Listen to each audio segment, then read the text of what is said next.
गेल्या अनेक दिवसांपासून दिल्लीमध्ये एक आंदोलन जे आहे ते शेतकऱ्यांनी छेडलेलं आहे। उत्तर भारतातील हजारो शेतकरी जे आहेत ते दिल्लीमध्ये येऊन पोहोचलेले आहेत।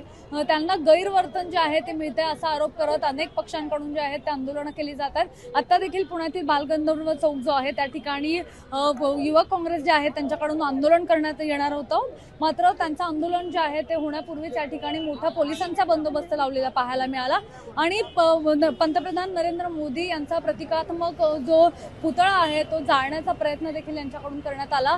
आता जर पाहिलं तर मोठा पोलिसांचा फौजफाटा जो आहे तो या ठिकाणी दुपारी 2 वाजल्यापासूनच तैनात करण्यात आलेला होता आणि तरी देखील हे जे काँग्रेसचे कार्यकर्ते आहेत ते या ठिकाणी आले। प्रदेश काँग्रेसचे कार्यकर्ते होते, यांच्या नेतृत्वामधून हे जे आंदोलन आहे ते करण्यात आलं होतं। जे शेतकरी आहेत ते शेतकऱ्यांच्या समस्या ज्या आहेत त्यांच्याकडे कुठेतरी दुर्लक्ष केलं जात आहे आणि म्हणूनच जे आहे ते आता काँग्रेसच्या कार्यकर्त्यांकडून या ठिकाणी आंदोलन करण्यात येत होतं। मात्र ते आंदोलन सुरू होण्यापूर्वीच त्यांना आता या ठिकाणाहून पोलिसांनी जे आहे ते ताब्यात घेतलेलं आहे। नेमकं त्यांचं काय म्हणणं आहे ते जाणून घेऊया।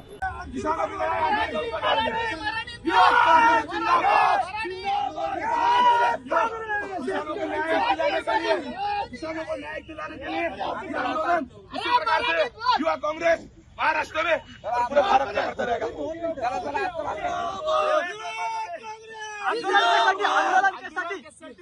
ज्या पद्धतीने हाल या महाराष्ट्रामध्ये या देशामध्ये करून आले मिनिमम सपोर्ट प्राइस जे आहे कास्तकाराला मारायचा प्रयत्न करून कास्तकारावरती गोळ्या झाडाचा प्रयत्न करताय, त्याच्यामुळे या एमएसपीच्या मुद्द्यावरती शेतकऱ्यांच्या मान सन्मान करता युवक काँग्रेस शेवटच्या क्षणापर्यंत मुद्दा